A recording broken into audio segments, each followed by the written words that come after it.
Sekolah SD 0 Benteng 3. Yang saya hormati rekan guru dan tenaga kependidikan SD 0 Benteng 3. Puji syukur marilah kita panjatkan kehadirat Allah Subhanahu wa taala karena atas berkat limpahan rahmat karunia serta inayahnya juga kita dapat berkumpul hari ini dalam kegiatan sosialisasi penguatan budaya positif di lingkungan SD 0 Benteng 3. Salawat dan salam tidak lupa kita sampaikan ke haribaan junjungan kita Nabi besar Muhammad Sallallahu Alaihi Wasallam beserta keluarga, kerabat, sahabat, serta pengikut beliau sampai hari akhir.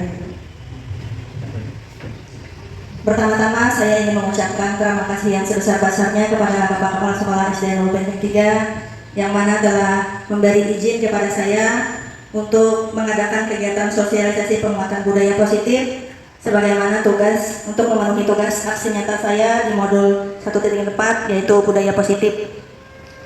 Terima kasih juga saya sampaikan kepada rekan-rekan guru dan tenaga kependidikan SD 0 Benteng 3 yang mana berkenan hadir untuk mengikuti kegiatan hari ini. Di sini ulun minta izin Bapak Kepala Sekolah dan teman-teman untuk berada di depan untuk sharing, untuk berbagi pengetahuan dari apa yang saya peroleh dalam pendidikan guru penggerak. Bukan saya berdiri di depan bukan untuk menggurui atau memimpin, cuma di sini kita berbagi bersama. Baiklah, saya akan memulai kegiatan kita hari ini dengan judul sosialisasi penguatan budaya positif di lingkungan SD 0 Benteng 3. Dari sebagian dari banyaknya pengertian budaya positif, di sini saya mengambil salah satu di antaranya bahwa pengertian dari budaya positif adalah nilai-nilai kebajikan, keyakinan, dan kebiasaan-kebiasaan di sekolah yang berpihak pada murid agar murid dapat berkembang menjadi pribadi yang kritis, penuh hormat dan tanggung jawab, dan pada akhirnya menjadi karakter atau ciri khas dari sebuah sekolah. Budaya positif yang ada di sekolah kita alhamdulillah merupakan budaya positif yang bagus yang sudah menjadi kebiasaan atau dibiasakan dilaksanakan di sekolah, yang sangat terlihat dan sangat benar-benar terlihat dan memang sudah membudaya, yaitu budaya 5S, yaitu senyum, sapa, salam, dan sopan santun. Alhamdulillah murid-murid kita semua ini mereka adalah anak-anak yang sopan, yang santun, di mana ketika bertemu dimanapun anak-anak kita selalu menyapa, dalam bahasa kita tuh merawat, dan selalu mereka dalam kesempatan itu selalu bersalaman dengan kita. Alhamdulillah itu merupakan karakter yang sungguh sangat baik dan itu sudah benar-benar membudaya. Kemudian pembiasaan-pembiasaan baik lainnya sudah diterapkan di SD 0 Benteng 3, misalnya sebelum pembelajaran anak-anak dibiasakan untuk sebelum membaca doa membaca surat-surat pendek atau yang biasa kita adalah Fatihah 4, dan kemudian kegiatan pembiasaan yang lain seperti kegiatan Jumat Takwa yang mana terdiri ada Jumat Quran, Jumat Takwa, Jumat Duha, Jumat Bersih, dan juga kita di sekolahan oleh Bapak Ripani juga sudah dibiasakan atau diadakan kegiatan habsi sebagai wujud cinta kita kepada Nabi Muhammad Sallallahu Alaihi Wasallam. Budaya-budaya itu terus kita galakan bersama, terus kita pupuk agar menjadi benar-benar kebiasaan di mana anak-anak kita secara berasal dari dalam dirinya, motivasi dari intrinsik atau dalam dirinya untuk melakukan kegiatan-kegiatan positif yang baik untuk sekolah kita. Mungkin di sini izin mungkin yang Bapak untuk menambahkan nantinya budaya positif yang lainnya, yaitu budaya literasi. Karena ini kan sudah Jumat, kegiatan Jumat ini sudah banyak yang mengikuti Jumat.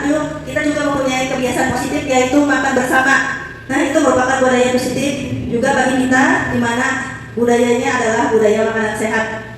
Nah, pada anak-anak kita. Kemudian tadi Bapak terkait dengan budaya membaca atau literasi. Anak-anak kita ini kan memang sudah pandai yang membaca, berarti bisa aja membaca, cuma kadang membaca pemahamannya masih kurang. Nah, mungkin ke depannya minta izin dengan Bapak Kepala Sekolah dan rekan guru yang lainnya bagaimana kalau kita mengadakan budaya literasi, memilih satu hari untuk kita berbagi literasi bersama, mungkin dalam bentuk yang tidak hanya membaca, mungkin ada yang tampilan membaca puisi, membaca pidato, atau menampilkan yang ada hubungannya dengan literasi, baik itu literasi membaca maupun literasi numerasi, sehingga anak-anak kita menjadi anak-anak yang memiliki wawasan yang lebih luas dengan literasi. Lebih lanjut, untuk mengenal budaya positif, kita ulun ingin bagaimana kita mengenal diri kita dalam kontrol terhadap baik itu di pembelajaran maupun di kebiasaan. Di sini ada 5 posisi kontrol yang ada pada guru yang mungkin kita miliki bersama. Di sini 5 posisi kontrol, yang antaranya adalah penghukum. Yang pertama penghukum, yang kedua pembuat merasa bersalah, ketiga posisi kontrol teman, 4 pemantau, 5 manajer. Mungkin ada dalam posisi kontrol ini kita berbaca dulu ya. Posisi kontrol pertama yaitu penghukum. Seorang bisa menghukum menggunakan hukuman fisik maupun verbal. Kemudian pembuat merasa bersalah, itu dimana seseorang pembuat rasa bersalah akan bersuara lebih lembut dan akan menggunakan keheningan yang membuat orang lain merasa tidak nyaman. Kemudian posisi kontrol yang ketiga adalah teman, di mana guru pada posisi ini tidak menyakiti muridnya, akan tetapi berupaya mengontrol murid melalui persuasi. Yang keempat, posisi kontrol keempat adalah pemantau. Pada posisi ini guru mendapat mengawasi dan bertanggung jawab atas perilaku orang-orang yang guru awasi. Posisi kontrol yang kelima adalah posisi manajer. Guru yang telah memiliki keterampilan posisi teman maupun pemantau, sehingga di waktu-waktu tertentu guru dapat menggunakan posisi itu. Nah, dari kelima posisi kontrol ini, di manakah posisi kontrol kita saat ini? Kemudian posisi kontrol yang cocok untuk kita sebagai seorang guru, dan posisi kontrol yang kita inginkan pada diri kita di masa yang akan datang. Mungkin kalau dari secara pribadi, saya mungkin posisi kontrol ini masih ada di posisi pertama, masih ada, menjadi teman juga ada, merasa pembuat masalah juga ada. Dalam artian seluruh posisi kontrol ini sebenarnya ada pada diri kita, cuman mana yang mendominasi dan tidak. Posisi kontrol di sini mungkin posisi kontrol yang cocok untuk kita sebagai seorang guru ada pada posisi kontrol teman, pemantau, dan manajer. Lima posisi kontrol tadi terkait sangat erat dengan motivasi.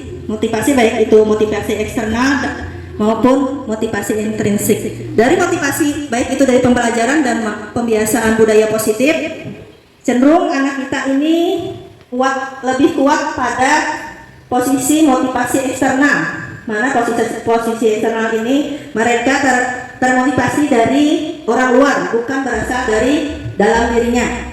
Di sini ada motivasi, di sini ada identitas. Motivasinya ada motivasi eksternal dan internal, di mana di sini tadi terlihat sekali bahwa ada 5 kontrol yang ada, 5 posisi kontrol yang ada. Di sini motivasinya pertama dari guru berbuat, guru berkata, dan hasilnya.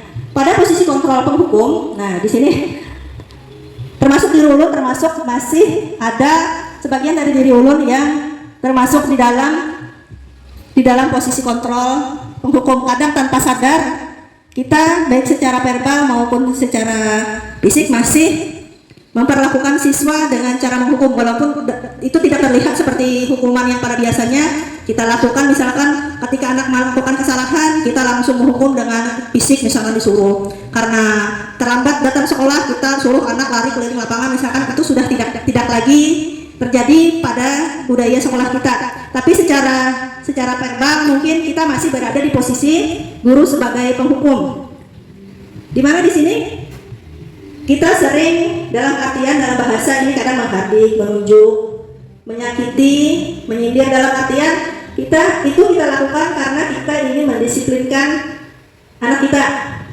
Kemudian kalau dalam perkataan kita mengatakan melakukannya, kalau kamu tidak melakukannya saya akan. Nah, kan banyak itu saya akan, itu cenderung tanpa sadar bahwa itu adalah bagian kontrol penghukum, kita melakukannya. Kemudian di sini hasil dari yang kita lakukan tadi, perbuatan kita yang kita lakukan tanpa sadar itu sebenarnya membentuk hasilnya anak menjadi pemberontak, pendendam, dan kadang bisa menyalahkan orang lain. Kemudian pembuat posisi kontrol yang kedua adalah membuat orang merasa bersalah. Di sini kadang kita, dan ini saya rasa sangat sering saya lakukan, di mana sedikit-sedikit kita melakukan berceramah, menunjukkan kekecewaan yang mendalam pada anak dengan niatan bahwa itu kita niatkan agar anak itu merasa sadar. Nah, kemudian di sini kita berkata, contohnya kamu sudah mengecewakan bapak ibu, misalkan kalau anak kita melakukan kesalahan. Kemudian hasil dari itu atau dampaknya menyembunyikan dan menyangka berbohong agar tidak kita salahkan. Anak kadang berbohong, menyangka kadang melakukannya. Nah, kemudian posisi kontrol yang ketiga adalah teman, di mana kita di sini guru berkata membuatkan alasan untuk murid-murid kita. Misalkan di sini dalam bentuk perkataan, lakukan untuk bapak ibu supaya nanti bapak ibu bantu membereskan. Lalu kita membujuk anak. Kemudian hasilnya atau dampaknya dari posisi kontrol kita sebagai teman adalah anak ketergantungan kepada kita. Kemudian posisi kontrol yang keempat ini adalah pemantau, di mana di sini seorang guru berbuat dengan menghitung dan mengukur. Di sini dalam bentuk perkataan, contohnya apa peraturannya, apa konsekuensi atau sanksi, apa yang telah kamu lakukan, apa yang terjadi sekarang. Misalkan kita itu membenturkan dengan peraturan yang sudah ada. Kemudian hasil dan dampak itu adalah menyesuaikan bila diawasi. Ketika diawasi, anak-anak itu kita biasanya lebih tertib dan berkesan melakukan seperti apa yang diinginkan. Tapi dampak hasilnya adalah ketika kita lengah sedikit atau kita tidak ada, nah anak-anak itu kembali ke kodratnya. Disuruh diam, kalau ada kita dia duduk rapi. Kalau kita keluar misalkan mengambil sepeda, belum sampai di kantor ada sudah yang menjenguk di muka pintu. Nah itu. Sedangkan posisi yang terakhir adalah posisi manajer, mana di sini para guru hanya mengajukan pertanyaan-pertanyaan dalam contoh perkataannya, apa yang kita yakini, apa yang kamu yakini tersebut. Kalau kamu meyakininya, kamu akan memperbaikinya. Kalau kami memperbaikinya, jadi kira-kira hal tersebut dapat menggambarkan apa tentang dirimu. Kemudian dalam posisi manajer ini, kita meyakinkan anak kita berperan sebagai guru yang membuat anak itu menyadari dirinya, membuat kesadaran anak pada dirinya atas kesalahannya dan mau bertanggung jawab. Hasilnya menguatkan watak dan karakter. Nah, itu tadi sudah kita sebutkan bahwa yang cocok mungkin dengan kita adalah teman, pemantau, dan manajer. Tapi untuk manajer ini sebenarnya sudah kita lakukan, cuman belum sepenuhnya maksimal. Jadi karena pada kesempatan ini kita berharap mungkinlah kita mengurangi posisi kontrol kita yang mana mungkin masih memiliki posisi kontrol penghukum. Nah, mulai saat ini mungkin kita kurangi karena posisi kontrol penghukum ini memang membawa efek jera kepada anak, dan artian anak takut dan tidak mengulangi itu kembali. Tapi itu jangkanya pendek. Nah, jangkanya pendek.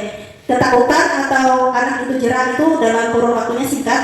Kemudian dampak yang berikutnya adalah mungkin ketika tanpa kita sadari, mungkin anak tersinggung dengan perkataan kita.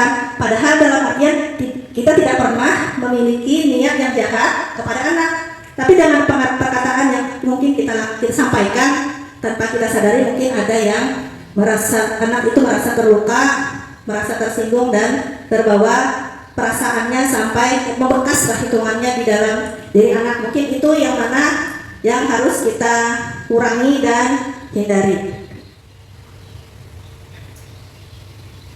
Nah, di sini tadi ada kita pada diri kita sebagai seorang guru. Sekarang ini dari anak. Nah, ketika tadi kita melaksanakan, maka anak akan merasa di sini tidak peduli. Nah, murid berkata saya tidak peduli. Kalau di sini budaya penghukum. Kemudian dalam pembuatan merasa bersalah, ketika kita berkata lembut dengan anak walaupun salah, cuman anak merasa makasihan ibu lah. Nah, kadang kita kasihan kalau ibu ini ketika anak kita biasanya ribut di kelas, kita terbatuk-batuk kadang kita mengeluarkan pianina karena mendengarkan ibu, enak ada paham apa yang ibu jelaskan. Nah, kayak apa yulah supaya ini karena mencoba memperhatikan karena dapat. Nah, itu adalah posisi kita sebagai pembuat orang bersalah, di mana ketika itu anak-anak mendengar apa yang terjadi, kemudian anak-anak terkesan dan mereka berusaha untuk menuruti. Kalau pemantau di sini berupa saya akan dapat beberapa bintang kalau melakukan hal tersebut. Jika sudah melakukan hal tersebut, saya akan mendapatkan apa? Seakan-akan kalau ada balas jasanya.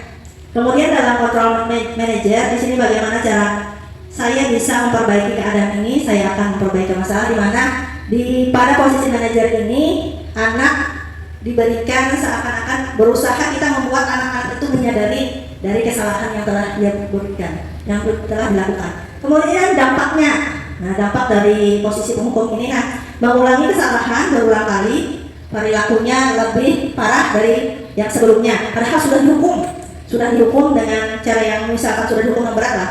Cuman karena anakku cuma tadi sadarnya cuma karena melakukan berulang lagi. Kemudian untuk membuat merasa bersalah ini ada rasa rendah diri, merasa gagal dan tidak berharga. Kalau posisi teman ini tergantung, ada ketergantungan, tidak mandiri. Pokoknya aku juga nggak ditolongi. Itu dan memang apa ya? Memang kodrat anak lah ketika ada bisa itu minta tolong. Seperti bilangnya bu, bujur aku. Padahal tidak percaya diri, tidak yakin dengan dirinya. Jadi bertanya ingin sekali jawabannya itu betul. Nah, kalau menurut kita kan dikerjakan dulu, kemudian nanti diperiksa. Jika ada salah dibetulkan. Tapi anak kita ini kadang anak betul, pokoknya semak-semak berapa bu, bujur sudah bu, bujur sudah bu. Dalam artian mencari mudahnya karena jadi kena pasti dapat 100. Karena jawabannya sudah, tahun lagi bu, bujur sudah jadi bu, nomor ini bujur terus. Nah, anak-anak sangat ketergantungan seperti itu. Kalau di posisi manajer di sini anak mengevaluasi diri bagaimana menjadi diri yang lebih baik. Kaitannya dengan dunia berkualitas, kalau pada posisi kontrol penghukum, murid meletakkan guru di luar dunia berkualitas. Kemudian kalau berasa bersalah itu murid meletakkan guru di dalam dunianya, sudah mau dia ada dengan guru. Kemudian kalau teman itu murid meletakkan guru sebagai orang penting dalam dunia berkualitas, di mana yang pastinya guru ini mau membantu begitu. Kemudian di pemantau, murid meletakkan guru peraturan di dunia berkualitas, karena pemantau ini kita sandingkan dengan peraturan yang sudah ada. Sedangkan pada posisi manajer, murid meletakkan dirinya, sebagai diri individunya yang positif dalam dunia yang berkualitas. Mungkin semoga kedepannya kita semua guru SDLBT 3 mampu memposisikan diri kita, posisi kontrol kita sebagai manajer, yang mana kita memberikan pelayanan yang terbaik kepada siswa, sehingga siswa dapat menyadari dengan dirinya sendiri tentang sifat-sifat atau budaya positif yang ada di sekolah kita. Nah, tadi 5 posisi kontrol tadi erat juga kaitannya dan dengan kebutuhan siswa atau kebutuhan dasar manusia. Kebutuhan dasar manusia itu ada 5. Yang pertama kebutuhan dasar bertahan hidup, yang kedua kasih sayang dan rasa diterima atau kebutuhan untuk diterima. Kemudian yang ketiga penguasaan atau kebutuhan pengakuan atas kemampuan. Yang keempat adalah kebutuhan kebebasan atau kebutuhan akan pilihan. Yang terakhir adalah kesenangan, kebutuhan untuk merasa senang. Dan inilah kebutuhan yang paling sulit lah merasa, yang kelima ini yang harus ada sebenarnya, yang harus terpenuhi pada diri anak kita. Untuk ini kadang anak di sekolah kita ini kadang membuat masalah atau membuat kesalahan itu karena ada dari kelima ini ada kebutuhan yang tidak terpenuhi, baik itu di rumah atau oleh orang tuanya di rumah, oleh orang tua dan keluarganya, kemudian juga di sekolah. Nah, untuk itu kita ibaratnya membuat pemetaan lah apa-apa saja yang sebenarnya kebutuhan yang anak kita butuhkan. Di sini ada kasih sayang dan diterima, ini terasa sangat ya, terutama Ibu Reni. Pada kebutuhan dasar yang kedua ini kasih sayang dan rasa diterima. Contohnya salah satu anak kita Rapat itu mungkin di rumahnya di dalam lingkungan keluarga, rasa kasih sayang dan diterima itu mungkin tidak didapatkan secara maksimal. Jadi ketika di sekolah, dia meminta rasa kasih sayang dan diterima itu oleh kita, guru-gurunya dan teman-temannya. Itu terlihat mungkin dari lingkungannya. Kemudian penguasaan dan yaitu kebutuhan pengakuan atas kemampuan. Di sini tanpa kita sadari, anak-anak didik kita, khususnya di kelas itu, kadang-kadang kalau di kelas ulun seperti mungkin ID atau yang memang murid-murid yang berumur sudah umurnya lebih tua dibandingkan teman-temannya, itu mungkin karena di sini ada kebutuhan penguasaan dan ingin dilakukan kemampuannya, walaupun dia tidak memiliki kemampuan secara kognitif, mungkin lemah, cuma ingin pengakuan lain dari gurunya. Kemudian kebutuhan kebebasan. Nah, ini juga kebutuhan yang belum rasa sangat sulit untuk kita sebagai seorang guru dengan anak yang memiliki karakteristik yang berbeda-beda di dalam kelas untuk kita memberikan kebebasan, di mana kita lebih sering tidak memberi kebebasan, kita ingin anak itu mengikuti keinginan kita. Sebenarnya kita harus pahamlah bagaimana memberi kebebasan yang sesuai dengan kebutuhan anak didik kita di kelas. Misalkan yang satu ini karena pintar, cepat menangkap pembelajaran, sedangkan ada murid kita yang lain yang mungkin lambat, ada yang lambat pemahamannya, ada yang perlu perhatian lebih, kesenangan. Nah, ini yang paling susah, bagaimana kita membuat anak kita itu selalu senang dalam pembelajaran itu, dalam pembelajaran yang kita bawakan setiap hari.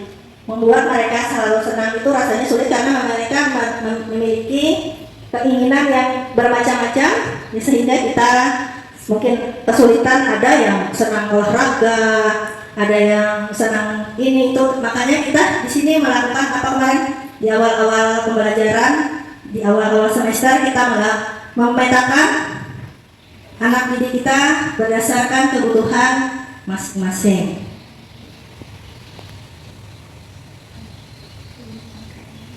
Di sini ada sedikit penjelasan mengenai kebutuhan dasar manusia. Yang pertama, kebutuhan bertahan hidup. Dan jelaskanlah, kebutuhan bertahan hidup adalah kebutuhan yang bersifat fisiologis untuk bertahan hidup, misalnya berupa kesehatan, rumah, makanan. Kebutuhan biologis sebagai bagian dari proses reproduksi, termasuk kebutuhan untuk tetap bertahan hidup. Komponen psikologis pada kebutuhan ini meliputi kebutuhan perasaan aman. Kebutuhan dasar yang pertama ini, bertahan hidup, ini juga ada pada anak kita, bukan hanya karena kekurangan makanan atau rumah ada dan sebagainya. Cuman kadang bertahan hidup dalam versi di pembelajaran atau sekolah, anak membela diri mereka ketika misalkan ada teman yang mengganggu, ada teman yang secara mengejek-ngejek, mereka melawan dan melakukan balasan, atau itu merupakan cara mereka untuk memenuhi kebutuhan bertahan hidupnya. Kebutuhan yang kedua tadi, kebutuhan kasih sayang dan rasa diterima. Kebutuhan ini ada 3 kebutuhan berikutnya, dan 3 kebutuhan berikutnya adalah kebutuhan psikologis. Kebutuhan disayangi dan diterima meliputi kebutuhan akan hubungan dan koneksi sosial, kebutuhan untuk memberi dan menerima kasih sayang, dan kebutuhan untuk merasa menjadi bagian dari suatu kelompok.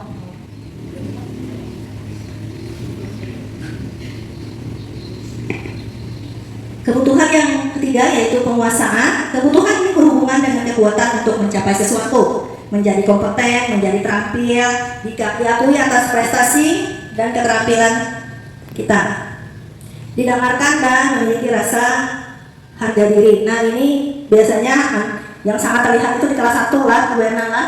Di sini dia ingin penguasaannya ketika punya temannya sudah dinilai, punya anak aku nurun bu. Nah, kemudian ingin diakui kalau teman dikatakan bagus, nah sudah bagus, anaknya bagus. Nah, ini cenderung kebutuhan penguasaan ini sering terlihat, itu sangat terlihat dan bisa memang diukur itu di anak-anak kelas rendah, karena terlihat urun bu. Ketika temannya disuruh maju atau kawannya diperhatikan sedikit, berdiri, ulun bu, anak jual ini aja bu. Nah, itu merupakan kebutuhan pengakuan atas kemampuan, ingin dipuji. Bilanya kawan dipuji itu ulun ya 2 buah itu ulun bujur bukan nomor itu. Nah, ingin gurunya itu mendapat respon dari guru. Kadang kita berkesan karena terabaikan hal-hal yang seperti itu. Padahal hal-hal kecil seperti itu bagi anak itu sangatlah penting. Kemudian yang keempat di sini kebebasan. Kebutuhan untuk kebebasan adalah kebutuhan akan kemandirian, otonomi, memiliki pilihan dan mengendalikan arah hidup seorang anak dengan kebutuhan.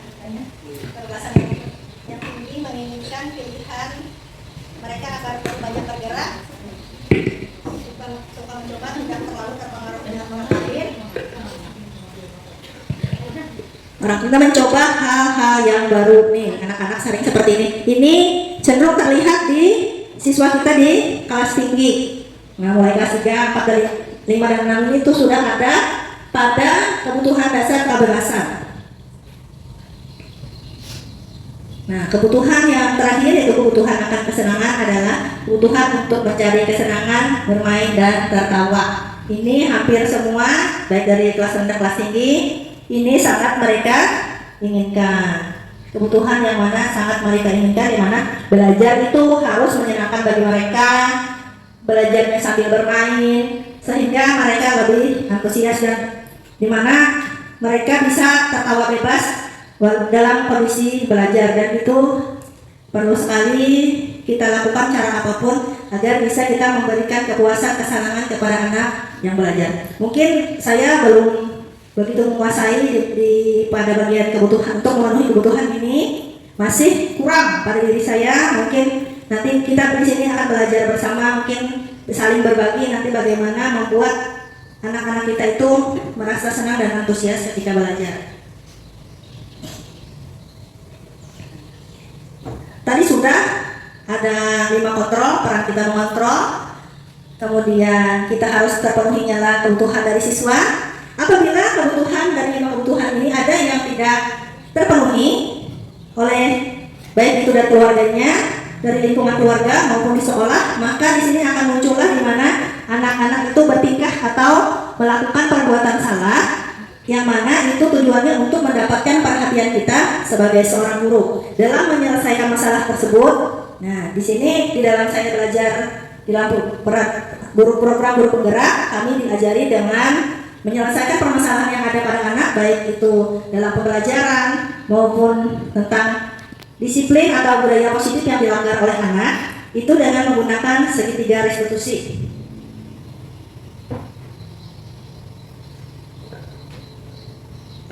Tahapan dari segitiga restitusi ini adalah 3, yaitu menstabilkan identitas, validasi tindakan yang salah, dan menanyakan keyakinan.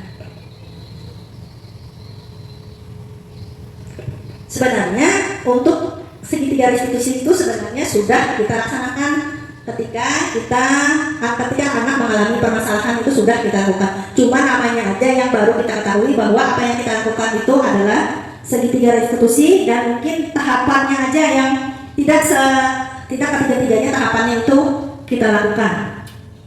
Dalam segitiga restitusi, langkah pertama adalah menstabilkan identitas. Di sini langkah dasar dari segitiga restitusi ini bertujuan untuk mengubah identitas anak dari seorang yang gagal karena melakukan kesalahan menjadi orang yang sukses.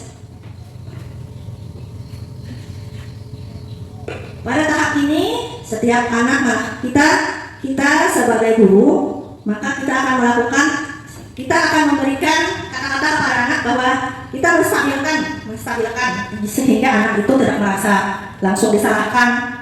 Kita stabilkan dulu, baru anak bisa bercerita. Jadi dilakukan dengan kita memastikan kita tidak membuat anak takut terlebih dahulu, yaitu itu pada menstabilkan identitas. Setiap orang pasti pernah melakukan kesalahan. Kamu bukan satu-satunya orang yang melakukan kesalahan ini. Jadi anak tuh merasa tenang lah. Dalam tahapan ini kita membuat anak merasa tenang dulu sebelum nantinya kita berlanjut kepada tahapan yang berikutnya.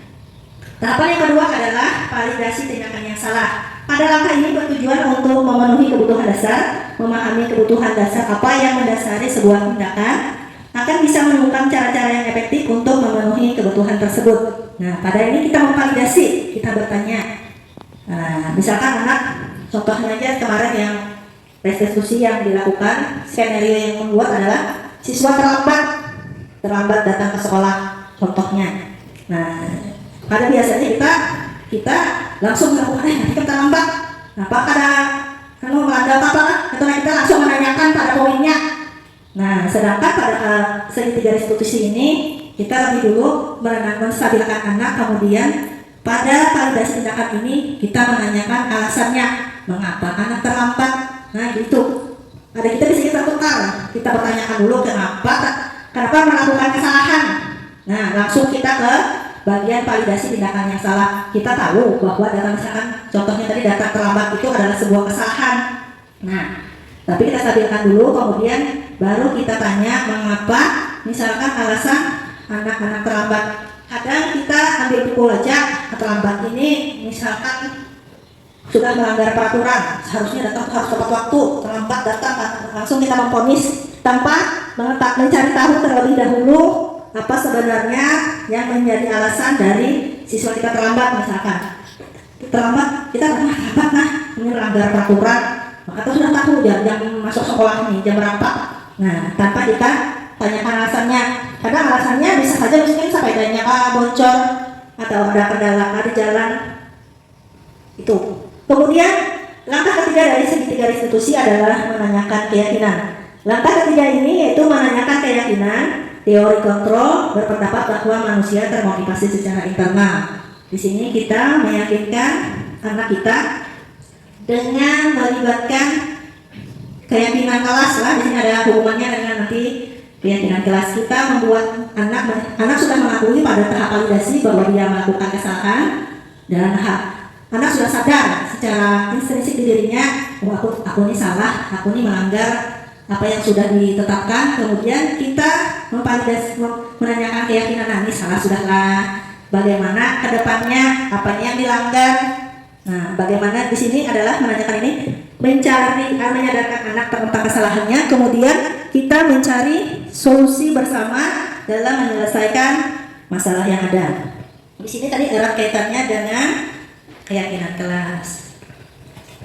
Keyakinan kelas ini adalah pernyataan-pernyataan yang disepakati bersama dalam bentuk kalimat positif untuk menjadi pedoman dalam bersikap dan berperilaku sehingga dapat diterapkan dan membangun budaya positif di sekolah.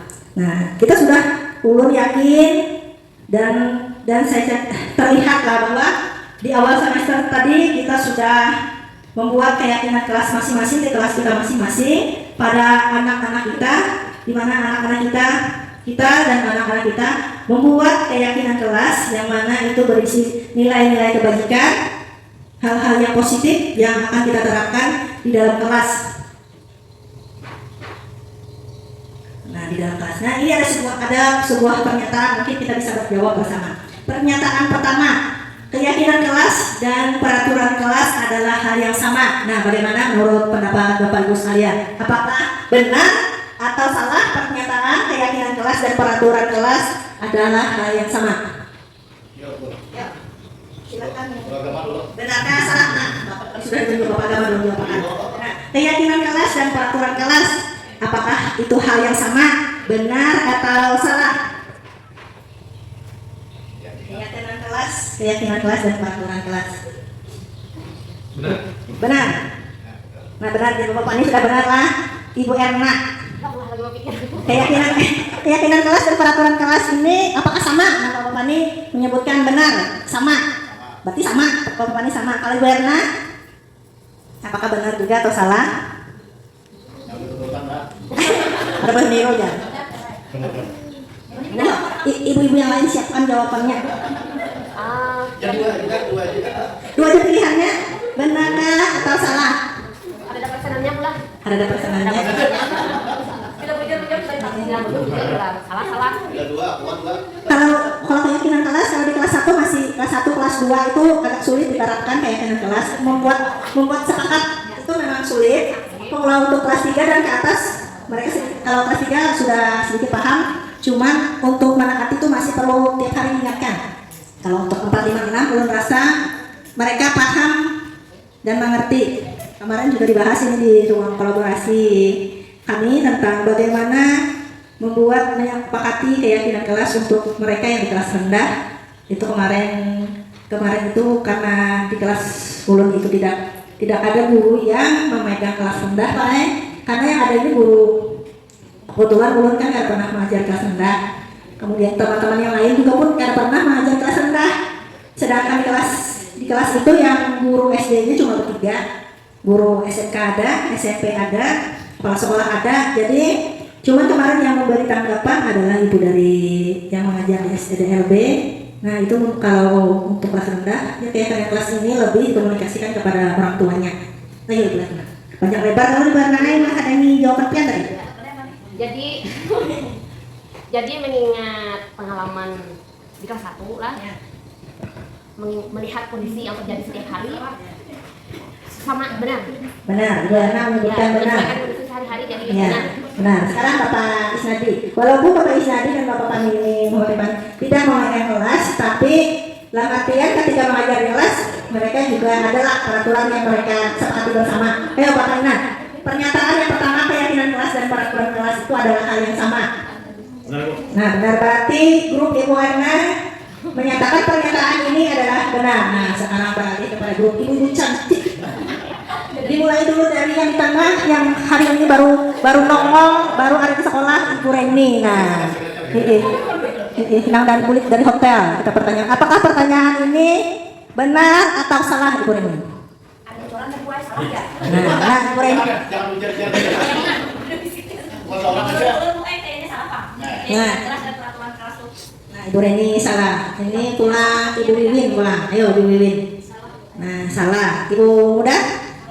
Nah, sekarang ayo 3 lawan 3. Ini penentuan jawaban adalah Ibu Siah dan Ibu Anita. Ibu Anita dulu lah sebagai wali kelas 6.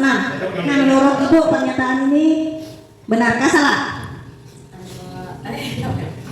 Pernyataannya keyakinan kelas itu kan sama dengan kesepakatan kelas lah. Ya, sama dengan kesepakatan kelas.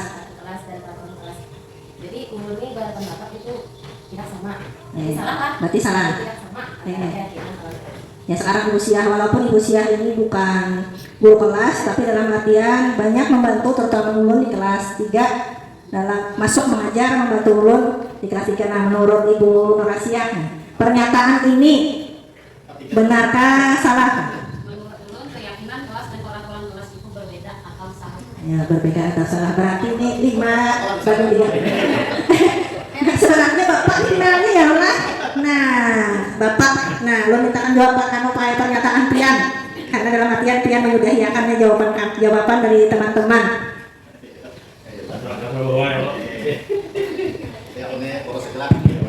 Menurut aku, jadi aku lebih cenderung kepada salah. Kenapa? Ini kan ada alasannya. Keyakinan itu dengan peraturan kelas itu kan memang ada mirip-mirip, ada juga. Ada dua mirip-mirip. Tapi kalau boleh kita sedikit tambahkan aja lah, keyakinan kelas ini sudah dikatakan di bawah nah, yang sifatnya universal menyeluruh dan nilai-nilai positif kan, artinya nilai kebajikan atau nilai positif itu banyak. Tapi yang namanya keyakinan kelas itu tidak mesti harus sesuai dengan peraturan kelas, karena peraturan kelas itu mengacu pada peraturan sekolah. Nah itu biasanya pengalaman kita sudah kan kita sekolah punya tata tertib, tata aturan atau peraturan sekolah turun ke peraturan kelas. Itu biasanya ada sedikit mirip-mirip, jadi ibarat kita tarik benang itu kan sejalur kan. Nah namun kesepakatan atau keyakinan atau komitmen kelas itu biasanya tidak semuanya sama dengan peraturan kelas. Nah contoh, misalnya kita komitmen aja berkeyakinan bahwa kelas kita harus bersih misalnya. Nah, tapi di satu sisi di peraturan kelas juga ada kebersihan. Nah, itu kan yang samanya. Nah, tapi pada sisi-sisi lain ada juga perbedaannya. Kenapa? Tidak semua kelas terbiasa untuk menjaga kebersihan. Karena kebiasaan aja malah apa yang di sekolah seharusnya sama harapan kita lawan di rumah. Apa yang di rumah harus sama harapan kita dengan di sekolah supaya ada keberlanjutan. Ternyata kebiasaan ini kita misalnya memberi salam atau mengetok pintu waktu kita bertamu, ya salam lah. Nah di sekolahan kita terbiasa memberi salam misalnya ke rumah masuk pakai itu aja. Nah jadi keyakinan kelas sepakati ujar-ujar ketua kelas misalnya kita setiap hari sesuai aturan sekolah sebelum belajar berdoa, ulang berdoa. Dengan peraturan ini lalu ada keyakinan pulangnya bahwa bila kita ada berdoa kayak mejer bisa kada doa boleh sekolah kada doa pendapatan kita sekolah berdoa lah kita berdatang kita yakinilah berdatang kita sepakatilah berdatang. Nah ini kan sisi lain kebersamaan apa sesamaannya bahasa kita lah bersama peraturan sekolah. Jadi peraturan kelas tadi sebenarnya implementasi dari peraturan sekolah itu sudah hampir setengah baku. Cuma kadang-kadang kesepakatan atau keyakinan di kelas mirip-mirip dua dalam peraturan di sekolahan. Itu aja Bang lah. Jadi kalau ibarat untuk ada banyak bedanya memang 11, 12, 9, 10 aja sebenarnya lah. Cuma ada perbedaannya. Nah itu kan harus kita jaga. Tapi kadang menyalahkan juga kita yang benar ada salah, yang salah ada tentu benar kan kita lah. Ada salah tuh, yang salah memilih salah benar aja dua, yang memilih benar aja dua. Jadi kita terpulang kepada pengalaman guru penggerak pulang kan kita. Karena ilmunya guru penggerak itu dia ibarat sisi mobil nih, yang asalnya apa 1300 ini sisinya apa ras 105 apa 1500 sisinya. Lagi sedikit. Terima kasih. Terima kasih atas pernyataan Bapak. Nah, untuk keyakinan kelas dan peraturan kelas ini adalah hal yang sama, pernyataannya benar atau salah. Kalau dikaitkan dengan keyakinan kelas, ini pernyataan ini adalah salah. Mungkin benar bagi Ibu Erna, Bapak Pani dan Bapak Isnadi, karena memang itu yang nyata. Kalau satu keyakinan kelas, otomatis tidak bisa kita mengajak anak untuk sepakat. Jadi mungkin lebih efektif untuk memperlakukan peraturan kelas. Nah, karena anak masih belum paham bagaimana menyepakati keyakinan. Nah, kalau untuk keyakinan kelas itu dibentuk berdasarkan hasil musyawarah kesepakatan bersama, yang mana di dalam kesepakatan kelas itu lebih ditanamkan nilai-nilai positif di dalamnya. Misalkan kelas bersih, artinya peraturan kelas juga menyatakan kelas itu harus bersih.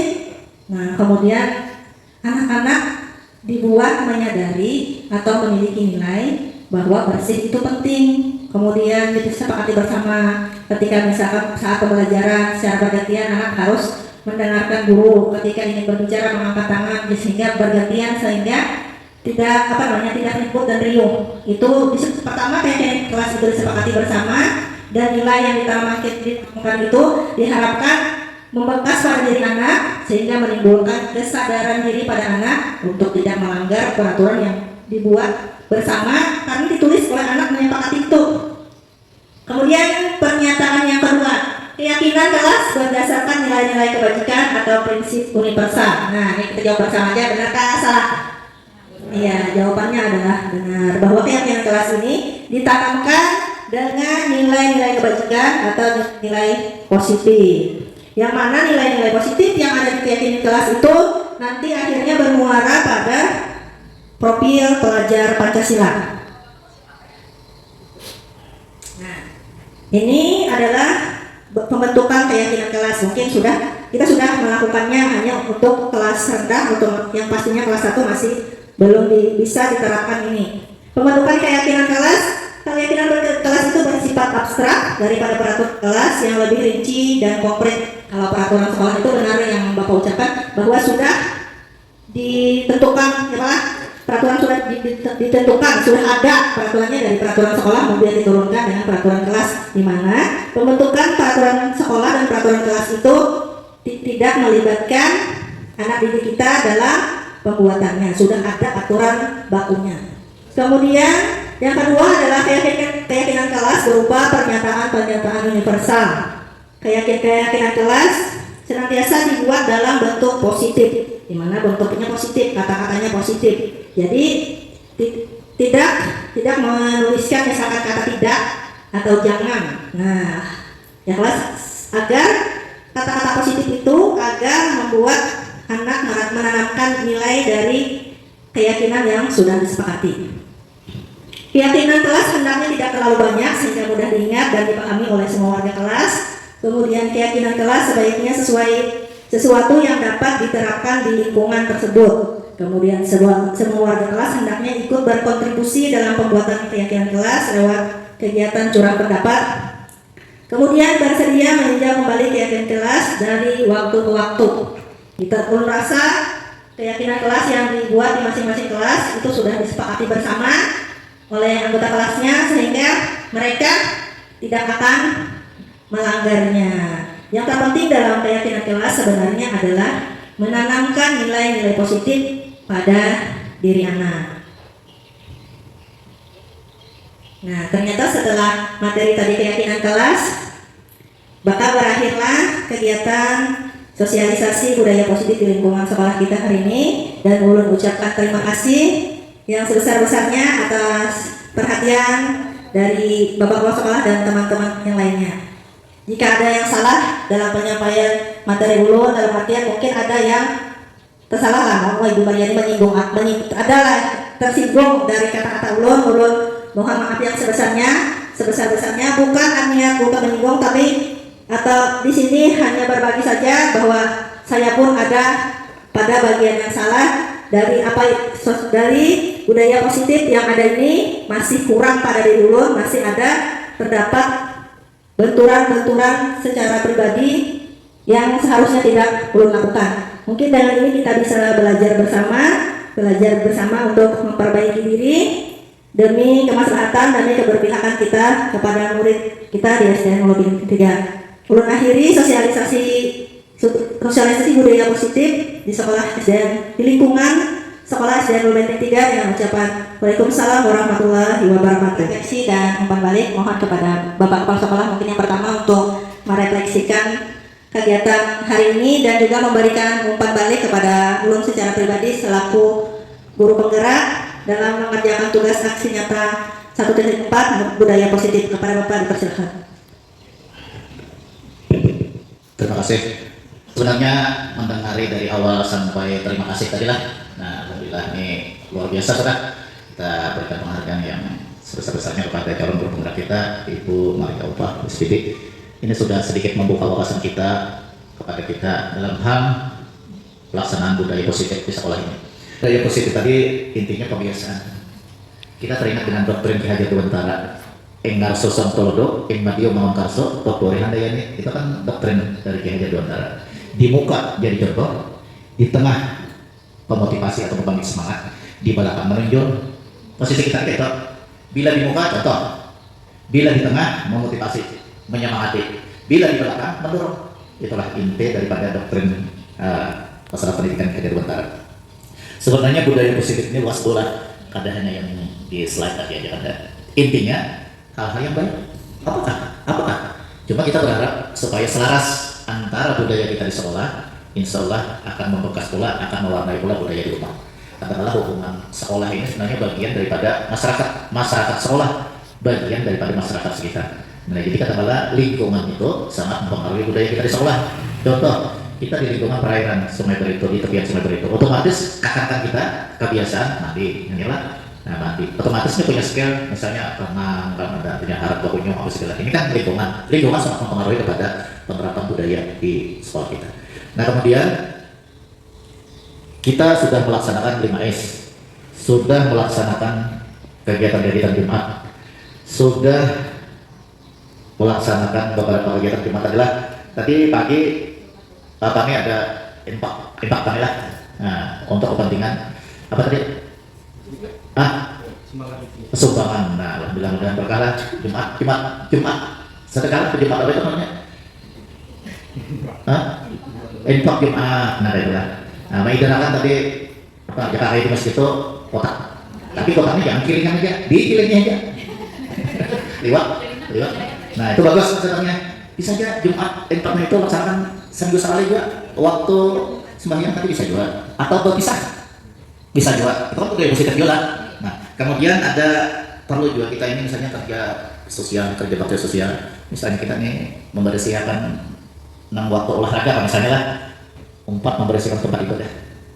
Nah, itu kan salah satu kegiatan juga kerja bakti sosial namanya itunya tempat-tempat ibadah, Pak bahasa satu bahasa sedikit. Atau mengambilkan sampah dibawa kan misalnya dari Pak Agama atau Pak Olahraga Pak misalnya lah, bawa kan di lingkungan kita. Walaupun kita parah lewat tempat-tempat ibadah.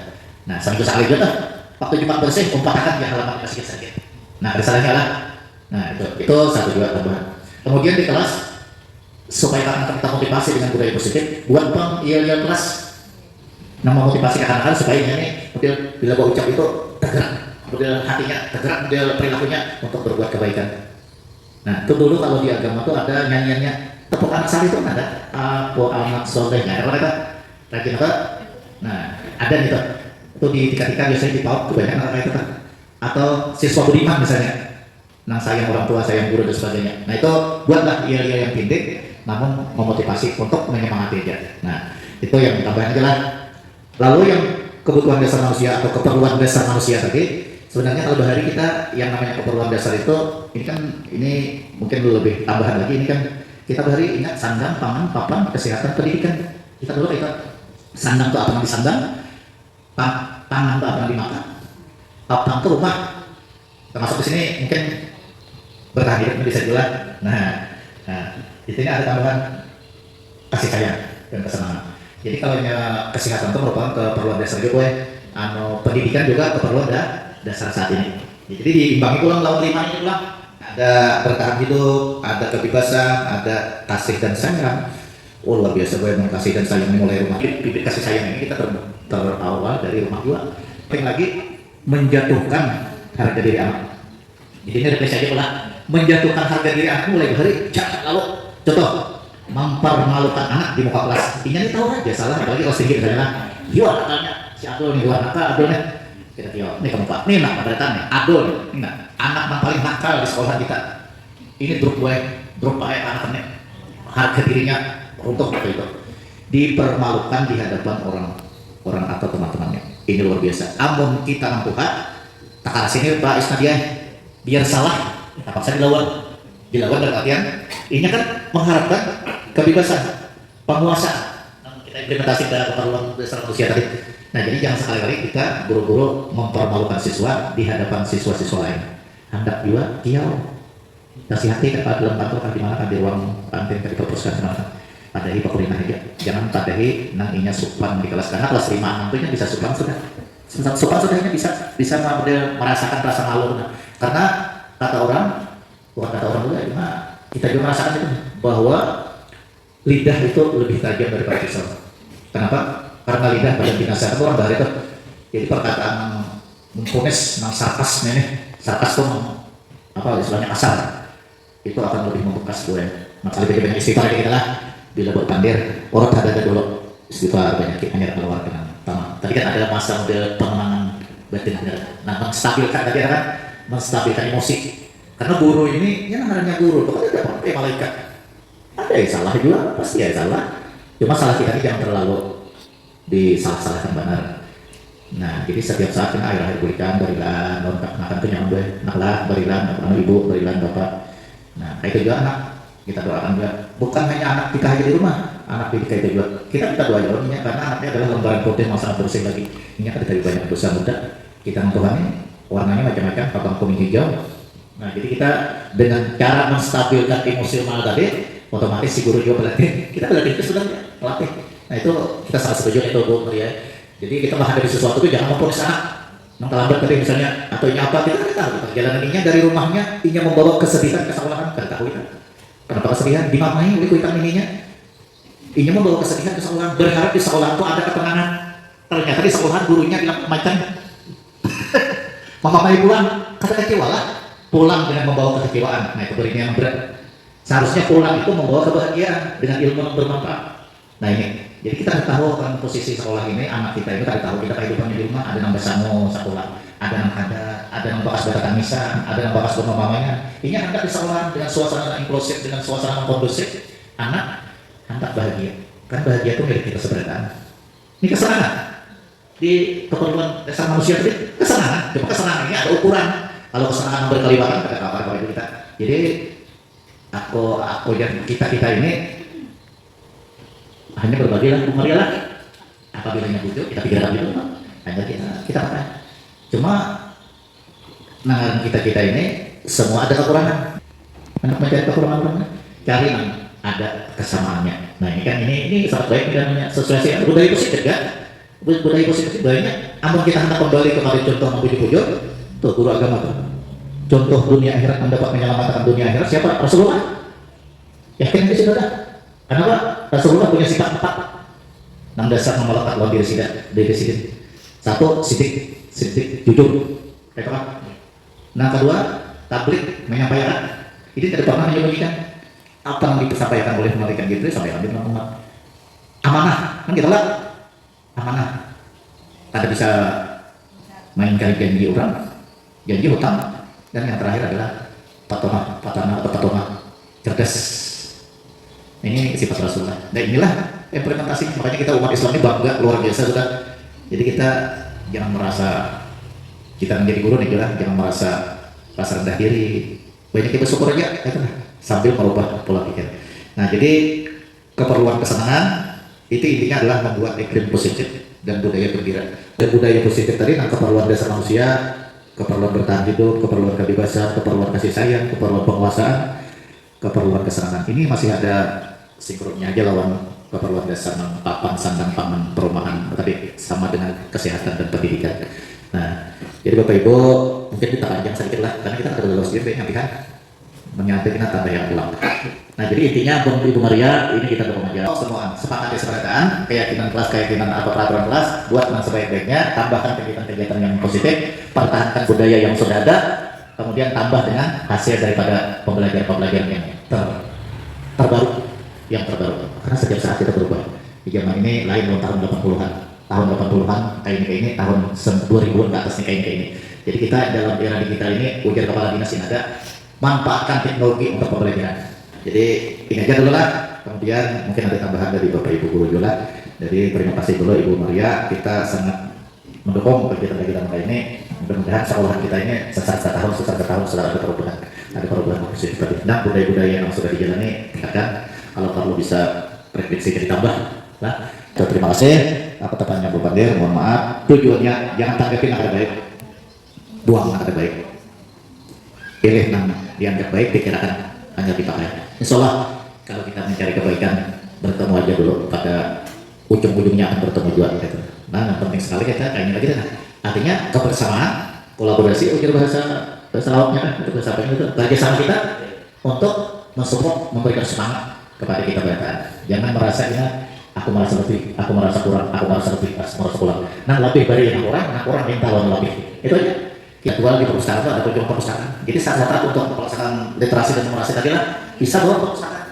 Bisa dijual di perpustakaan, bawa ya CD ini, bawa layar itu, cari kan konten-konten pembelajaran yang bagus. Nah, yang itu harus ada kunjungan situ. Jadi ini berdaya. Buku itu sebenarnya seperti itu, macam-macam itu dari skill keahlian berkebun, bertani, nelayan, pemeliharaan ternak, apa segala macam. Life skill baru nyampe, life skill. Nah, jadi itu kebiasaan. Jadi aku udah langsung baca. Cuma aku pasang sebutin, bila jadi pembelajaran jangan sampai kadang-kadang ada berdoa. Nyata itu budaya yang mulai dari kala dahulu kami itu masalah saya itu setiap belajar berdoa minimal Rabbi zidni ilma, minimal itu. Dan akhir berdoa terus ya, kita tuh Allahumma arinal haqqa haqqan warzuqna tiba'ah. Itu bagus ya. Lain tadi itu ada ya, Bang juga. Nah, doa Nabi Musa, doa Nabi siapa-siapa banyak. Nah, itu berdoa. Lawan kita setiap saat di akhir pembelajaran budayakan juga pemberian supaya tidak ada dusta di antara kita lawan siswa, tidak ada beban kita lawan siswa. Jadi selama kita memperkuat dari jam 8 sampai bulikan, ada kegiatan lawan siswa, ada kegiatan lawan kita, jangan guring, makan nyaman. Nah, alhamdulillah itu nikmat luar biasa. Nah, terima kasih. Mudah-mudahan sedikit merefleksi aja sedikit tadi lah, walaupun ada panjang juga sedikit juga kata-katanya. Kita yang penting selalu bekerja sama, selalu saling memahami, selalu saling mendukung. Bila ada yang lain-lainnya yang merasa nyaman, berilah lah. Jangan ada di bawah permasalahan. Kita memang berbeda. Jangankan kita yang berlainan ayah ibu ini, saudara saya ibu aja lain berpikir gue. Nah, apalagi kita abah mama lain. Nah, ini wajar. Perbedaan itu rahmat, merupakan rahmat Tuhan. Nah, terima kasih. Assalamualaikum warahmatullahi wabarakatuh. Ya, kalau mintakan lagi refleksi dan kembali dari teman-teman. Siapa yang mungkin boleh? Pada dulunya kasih refleksi. Tahu kembali.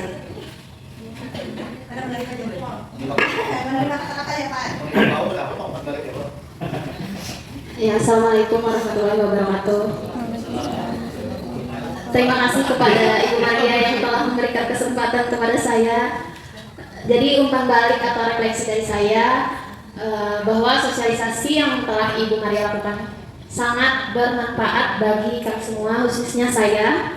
Di sini kita bisa belajar bagaimana menjadi guru panutan bagi siswa yang ada di sekolah, dan juga kita mengetahui bahwa manusia memiliki keperluan yang mendasar yang harus kita penuhi. Jadi sebelumnya kita tidak mengetahui keperluan dasar manusia, kita hanya menerka-nerka, oh siswa ini hanya memerlukan ini. Setelah mengetahui dari sosialisasi ini, ternyata memang kita itu harus memahami keperluan dasar murid agar dia dalam pembelajarannya menjadi lebih menarik, lebih menyukai bahwa kesekolahan itu tidak hanya belajar, tetapi juga bisa menambahkan pengalaman lain selain belajar. Mungkin itu saja dari saya. Terima kasih kepada Ibu Maria yang telah memberikan kesempatan saya untuk merefleksikan sosialisasi hari ini. Saya ucapkan Assalamualaikum warahmatullahi wabarakatuh.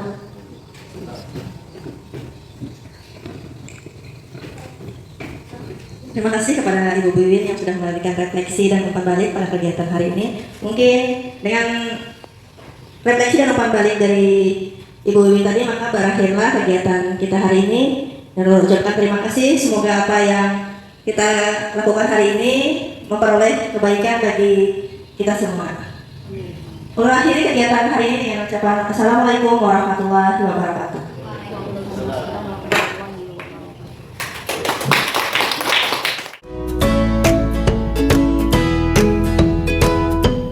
Akan sedikit menyampaikan tentang budaya positif yang ada di sekolah kita. Apa itu budaya positif? Budaya positif itu adalah kebiasaan atau keyakinan, nilai-nilai, perilaku, perbuatan baik, sikap baik, tingkah laku baik, perkataan baik, pokoknya sesuatu yang baik-baik. Nah, itu adalah bagian dari budaya positif. Hari ini di sekolah kita sudah menjalankan budaya positif tersebut. Contohnya, nah, anak-anak ibu semua adalah anak-anak yang sopan dan santun. Itu sangat terlihat karena di mana ketika bertemu ibu di mana saja anak-anak ibu sudah menyapa ibu dengan santun. Kemudian selalu bersalam-salaman. Itu merupakan salah satu contoh budaya positif. Nah, budaya positif lain yang lainnya adalah apa? Ada yang tahu? Nah, seperti hari ini siswa ibu saat mengikuti upacara hadir semua menggunakan atribut sekolah, topi, dasi, sepatu, ikat pinggang, kaos kaki, itu sudah lengkap. Itu merupakan salah satu perwujudan dari budaya positif. Kemudian datang tepat waktu. Hari ini tidak ada ibu lihat yang datang terlambat, tidak ada yang membentuk barisan sendiri. Nah, itu berarti anak-anak ibu memiliki sifat dan sikap positif, yaitu disiplin. Kemudian apa lagi? Sopan sudah, santun sudah, menjaga kebersihan. Sudahkah anak-anak ibu menjaga kebersihan? Sudah. Caranya, perwujudannya, budaya memelihara kebersihan lingkungan sekolah, lingkungan kelas dengan apa? Membuang sampah pada tempatnya. Ibu harapkan anak-anak ibu sekalian selalu menanamkan sikap positif. Sikap positif itu artinya sikap yang baik, perilaku yang baik, tingkah laku yang baik. Agar apa? Agar kedepannya anak-anak ibu semua menjadi anak-anak yang baik. Maukah sekarang ibu ingin bertanya, maukah anak-anak ibu berjanji untuk bersikap positif? Ayo, serempak ya. Maukah anak-anak ibu berjanji untuk bersikap baik? Mau, iya, terima kasih. Nah, ibu ingin, tadi sudah berjanji ya? Sudah berjanji bahwa akan melakukan kegiatan yang baik-baik. Nah, nanti ibu minta kita izin kepada kepala sekolah dan ibu wali kelas dan bapak ibu guru yang lain. Nanti anak-anak ibu bisa menuliskan keyakinan dirinya untuk selalu berbuat baik dalam segala hal. Dan juga nanti keyakinan dirinya itu untuk selalu berbuat baik nanti juga dituangkan ke dalam keyakinan kelasnya yang diikuti dan ditaati. Nah, sekarang supaya kita semangat kan? Nah, ayo kita bikin ya. Apabila ibu sebutkan SDN Ulu Benteng 3, anak-anak ibu akan menjawab dengan Oke. Bisa? Kita duluan. 1, 2, 3. SDN Volume 3. Oke. Ayo dapat gerakannya. Oke. Oke, 1, 2, 3. SDN Volume 3. Oke. Iya, bagus. Kemudian satu lagi ya. Kalau ibu bilang budaya positif, maka anak-anak ibu menjawab bisa. Oke? Tes ya. Iya. Budaya positif. Bisa. Semangat. Iya, terima kasih. Semoga anak-anak ibu bisa menjalankan kegiatan-kegiatan positif, perilaku positif dengan tidak dipaksakan, berdasarkan kesadaran diri sendiri. Nah, mungkin ini saja yang bisa ibu sampaikan. Nanti setelah upacara selesai, seperti biasa, kita anak-anak ibu sekalian untuk bersalaman dengan bapak ibu guru. Ibu harap dilakukan dengan tertib lah, dengan tertib, tidak boleh tujuan, tidak boleh ingin cepat-cepat. Antri agar tidak ada yang terjatuh.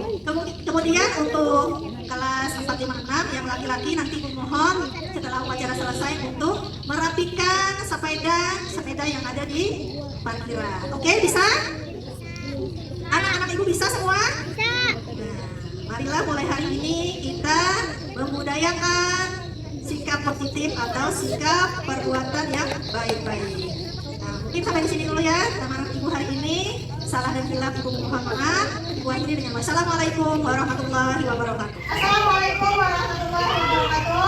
Waalaikumsalam warahmatullahi wabarakatuh. Selamat pagi semua. Selamat pagi semua.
Budaya positif ya ada di sekolah kita. Contohnya anak-anak itu setiap anak-anak itu masuk kelas bersalam-salaman dengan bapak ibu guru, itu merupakan budaya baik yang ada di sekolah kita.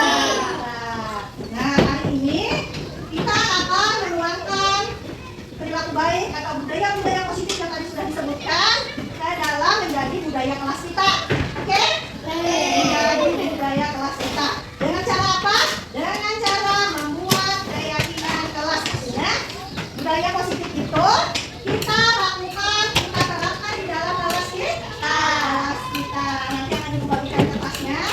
Kalian silahkan tulis keinginan kalian berupa budaya positif, perilaku positif yang akan kita terapkan di dalam kelas kita bersama dengan dibuat kita patuhi bersama karena sudah menjadi keyakinan kelas yang ditulis sendiri. Artinya kita harus menerapkan, kita harus melakukan hal positif.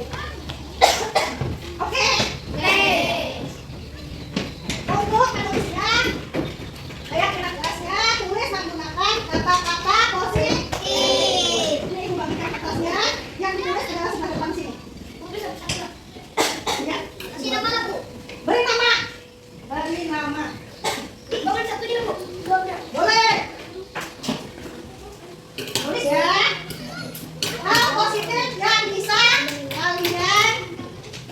kerjakan dan kalian taati. Di depannya, jangan menulis yang ada di lemnya karena ini nanti akan ditempel di depan. Jadi jangan ya, terusnya. Silakan tuliskan hal positif yang akan kita jadikan sebagai keyakinan kelas kita. Tulis namanya,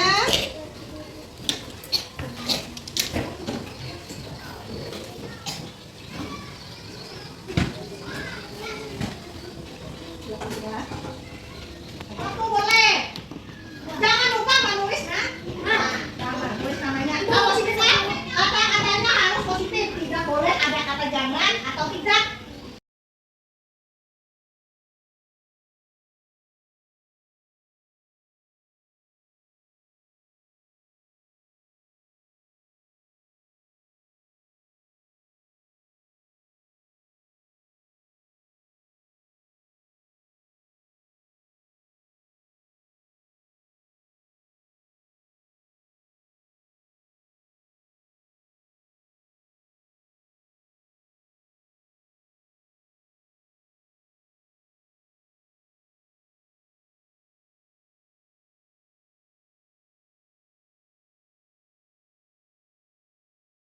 Assalamualaikum warahmatullahi wabarakatuh. Perkenalkan, nama saya Nathaniel Rahki, akan membacakan keyakinan kelas yang kami buat bersama-sama. Jaga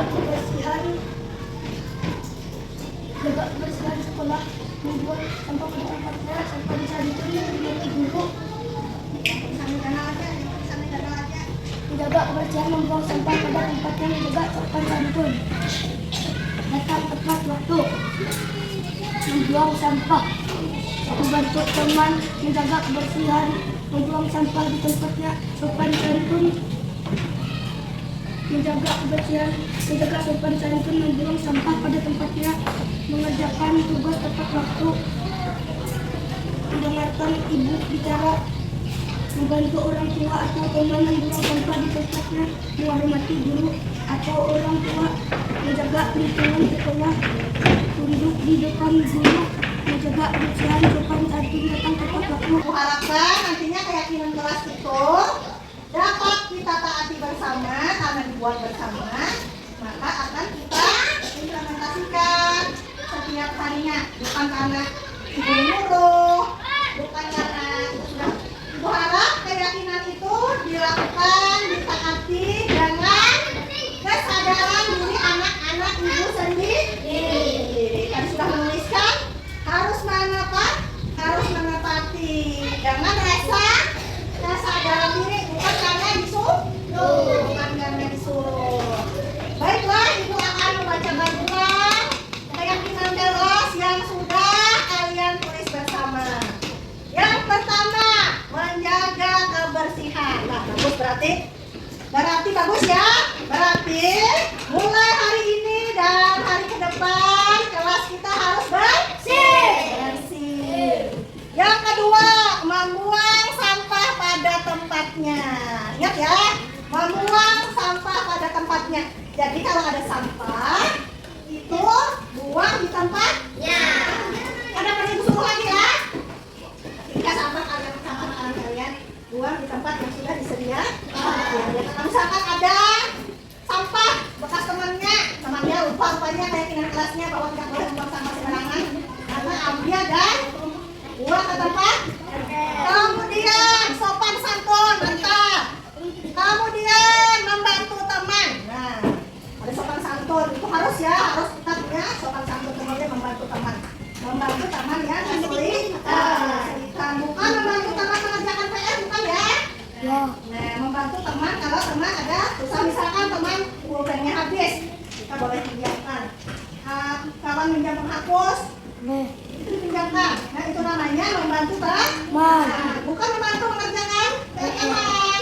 Atau ada temannya yang menyimpan sepatu temannya, itu kan boleh lah. Nah, kita harus membantunya dalam hal yang baik, sopan santun, membantu teman, menghormati guru. Nah, ibu senang kalau anak-anak ibu bisa hormat dan santun kepada orang tua dan guru di sekolah. Dengan cara apa?